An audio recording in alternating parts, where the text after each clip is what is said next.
Hi friends, అందరికీ welcome back to my channel.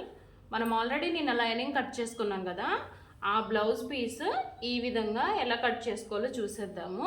Already lining cut చేసి పెట్టుకున్నాము, అవి దీనిపైన వేసి బ్లౌజ్ పీస్ ఎలా కట్ చేసుకోవాలో చూపించేస్తాను. ఓకే, క్లారిటీగా అర్థమైంది కదండి.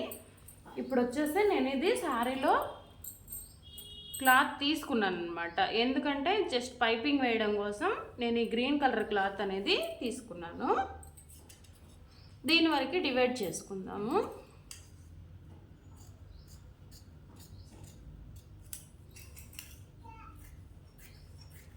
దీని వరకు డివైడ్ చేస్తున్నాను నేను, ఎందుకంటే పైపింగ్కి మనం ఆల్రెడీ క్లాత్ కావాలి కాబట్టి శారీలోదే యూజ్ చేస్తున్నాము.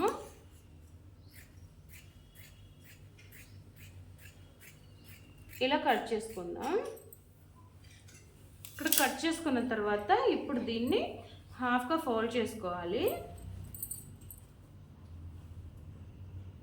ఇలా హాఫ్గా ఫోల్డ్ చేసుకోవాలి. మనము కింది బోర్డరు కట్ చేసుకుందాం. ముందు నేను ఆల్రెడీ చూపించాను కదండి, వేరే క్లాత్ తీసుకుంటాను అని. క్లాత్ అయితే ఇది తీసుకున్నాను.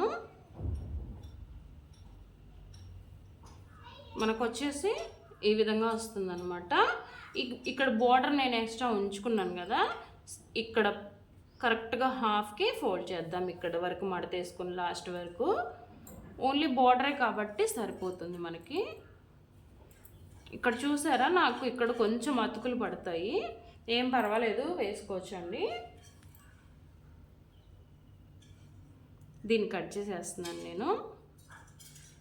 ఇక్కడ దాకా వస్తుంది మనకి.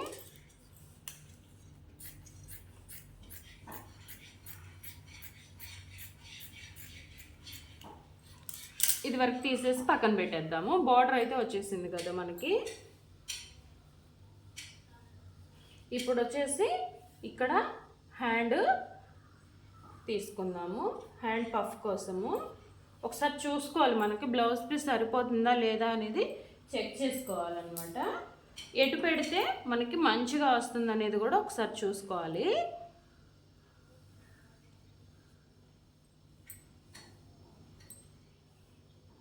ఇది బ్లౌజ్ పీస్ తిరిగేస్తుంది కదా, మంచి వైపు ఇట్లా మడత పెట్టేసుకుని ముందుగా అయితే ఇక్కడ మనకి బోర్డర్ వచ్చింది కదా, ఈ బోర్డర్ వైపు బ్యాక్ పార్ట్ పెట్టుకుని చూద్దాము. ఇలా వేస్తున్నాను నేను బ్లౌజ్ పీసు. ఇలా వేసేసుకొని ఇది తీసి పక్కన పెట్టేద్దాము. ఇలా వేసుకొని ఇక్కడ మనకి బ్యాక్ పార్ట్ పెట్టుకొని చూద్దాము. ఇది బ్యాక్ పార్ట్. ఓకే, ఇక్కడ దాకా వచ్చేసింది కదా మనకి. ఇప్పుడు మిగిలిన క్లాత్లో మనము ఫ్రంట్ అండ్ పఫ్ స్లీవ్ రెండు తీసుకోవాలన్నమాట. ఇక్కడ ఫ్రంట్ పార్ట్ పెట్టాను, కొంచెం క్రాస్ పెట్టుకోండి. ఇప్పుడు వచ్చేసి ఇది రెండు పఫ్ స్లీవ్స్ మనం కట్ చేసుకున్నాం కదా ఆల్రెడీ. ఒకటి ఆల్రెడీ పెట్టాను, ఒకటి ఇది ఇంకొకటి.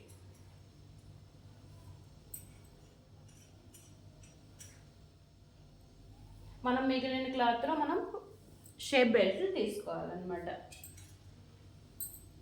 ఇది నేను ఎక్స్ట్రా పీస్ కట్ చేసుకున్నాను షేప్ బెల్ట్కి. ఇది వచ్చేసి షేప్ బెల్ట్. ఓకే, ఈ విధంగా షేప్ బెల్ట్ అనేది డ్రా చేసుకోవాలి. బ్యాక్ పెట్టాము, ఫ్రంట్ పెట్టాము, హ్యాండ్స్ కూడా పెట్టుకున్నాము. సేమ్ యాజ్ ఇట్ ఈజ్ ఇలా కట్ చేసుకుందాము.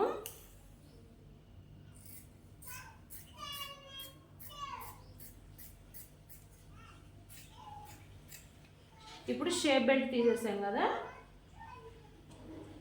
పక్కన పెట్టేసుకుని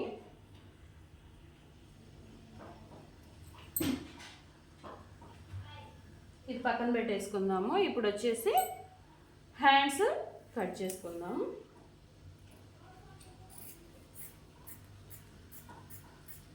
మనకి ఎక్కడ క్లాత్ ఏం మిగలలేదండి. ఇది అలానే వేస్ట్ కూడా కావట్లేదు, చూస్తున్నారు మీరు.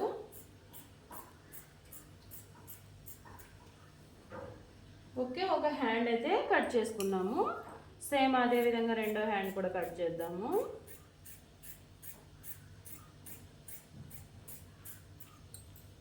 రెండు హ్యాండ్స్ బుట్టకి మనం కట్ చేసుకున్నాము.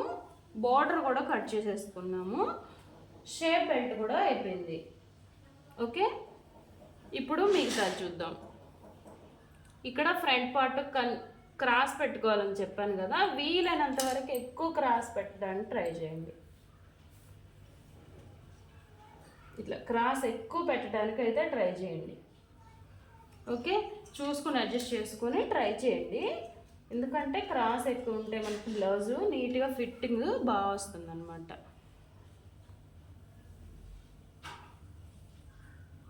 అడ్జస్ట్ చేసుకొని ట్రై చేయండి. ఓకే,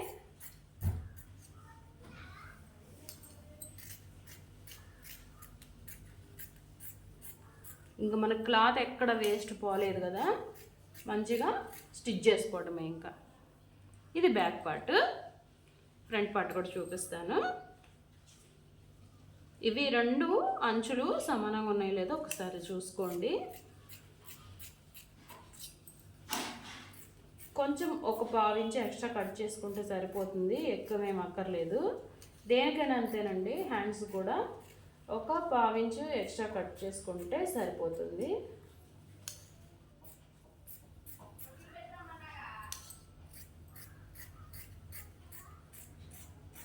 ఓకే, ఫ్రంట్ పార్ట్ కూడా వచ్చేసింది మనకి. ఇది back part, hands and shape belt. ఇంకేం లేదండి. ఇంకా ఎక్కడన్నా క్లాత్ ఉక్స్ పట్టి కాజా పట్టీలకి ఇవి మనం యూజ్ చేసుకోవచ్చు అనమాట. పైపింగ్ వచ్చేసరికి ఇది నడుం బెల్ట్ తీసుకున్నాను. పైపింగ్ వచ్చేసరికి మనం ఆల్రెడీ గ్రీన్ కలర్ క్లాత్ తీసుకున్నాం కదా, ఇది శారీలోది కట్ చేసుకున్నాం కదా, దీన్ని మనము ఇట్లా ఫోల్డింగ్ చేస్తే 2 పీసెస్ వస్తాయి మనకి. ఈ 2 పీసెస్లో నుంచే మనము పైపింగ్ అనేది వేసుకుంటే సరిపోతుంది. ఓకే, వీడియో ఎలా ఉందండి? వీడియో నచ్చిందా? మీకు కొంచెమైనా యూస్ఫుల్ అయితే ప్లీజ్ ఒక లైక్ అయితే చేయండి. మీ ఫ్రెండ్స్కి, ఫ్యామిలీ మెంబర్స్కి షేర్ చేయండి. మరో వీడియోతో మళ్ళీ కలుద్దాం.